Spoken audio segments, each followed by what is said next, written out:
Hello everyone, welcome back to our channel for another episode on the 380SL. In today's episode, we're installing a cigarette lighter, but in the trunk. The way we did that and the location we chose is that in the cover, the side cover for the battery, I think there used to be a trunk light, but it was not working and it was not wired. I don't know what happened throughout the life of this vehicle. And I thought I could maybe bring it back to life and figure out the wiring. But then I got an idea, and I think it's a better idea, which giving myself a power outlet, so to say, in the trunk can come handy to operate a tire pump or any sort of gadget that use a cigarette lighter.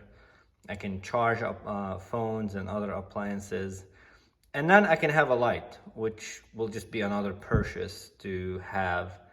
And you can just plug it in the cigarette lighter and turn it on when you open the trunk if you need a light in the trunk. I can get an LED one that's much brighter than whatever used to be in this vehicle. But anyways, the way we did it is we went to Amazon and we purchased this cigarette lighter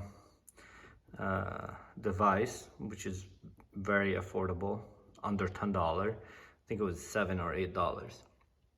And we used the location the original light used to be. We did have to make the hole bigger. For this particular cigarette lighter, I used a 1-inch drill bit, and I supported it by a piece of plywood so I can center it, since there's already a hole and I don't have a place to center the pointy part, the tip. Just a little hack. I kept thinking, like, how would I go make a bigger hole without having something to make sure that this type of drill bit stays in the center. But anyways, that's my tip for you. That's what I did. I used a piece of plywood that I cushioned under here, and to have a place to center my drill bit so my hole would be centered. So I did that. Then I used a regular kitchen knife. Actually, I used this knife to just smooth out and make sure the hole is the right size. I fitted the cigarette lighter through, and then the other way is we got positive directly from the battery. I'll show you in a minute because I kind of already did this. So we got positive directly from the battery, and we fished the wire through this opening, which I believe it's for the drain hole, or I don't know, something. Who knows, back in those days. And then the negative, instead of putting it on this, on a negative, which that eyelet did not fit, I just chose that screw to ground it to the body. And now my cigarette lighter works, and I'll show you in a minute what the final results look like.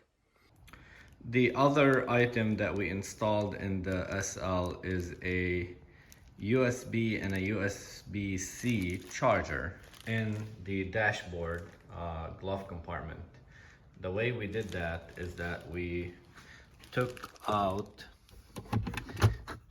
the glove compartment, which is, it's 4 of these little buttons. Let me remove these items out of the way to make it easier for you to see what was done.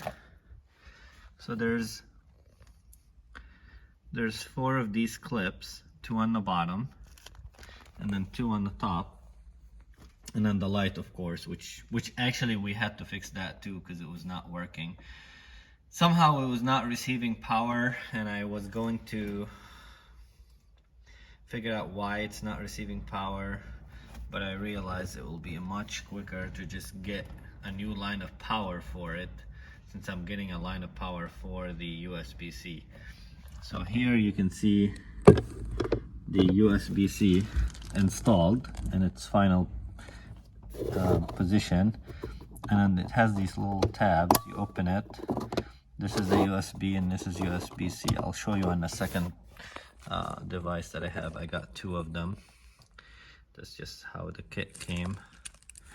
And yeah, so we install it in there. So you have to remove those 4 pins to remove the cover or the inner of the glove compartment out, and then from in there you can see the grommet that accesses the inside of the dash. This is the grommet that covers the inside of the dash, and we used a wire hanger that we sharpened one end of it to make an opening to get this wire across. We use this wire to gain power from this area. If I can get it to open.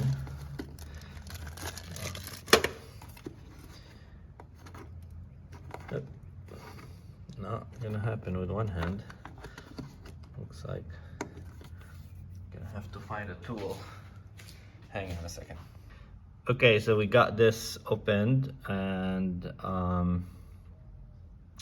here you can see we got an eyelet terminal, and we bolted it down to this positive. Initially, I just had the red wire, the red or pink, depending on what you prefer, stripped the insulation and then wrapped it around this stud and then secured the bolt on top. But I didn't really like how it looked, and I didn't want it to fail down the time. So we salvaged this eyelet terminal from a harness on a vehicle in a junkyard.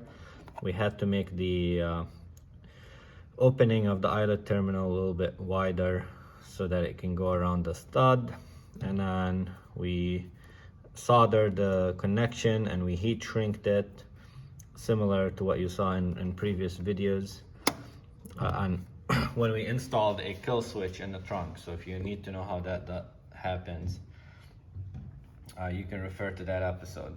So when we got power, and by the way, this was the last connection I made. This way I set up everything, and the last thing is I connected the power, because you don't want to have a wire with power in it running around touching the inner of the car. And if you don't know this, I assume that everybody knows this, but if you don't know this, the body of the vehicle is the ground.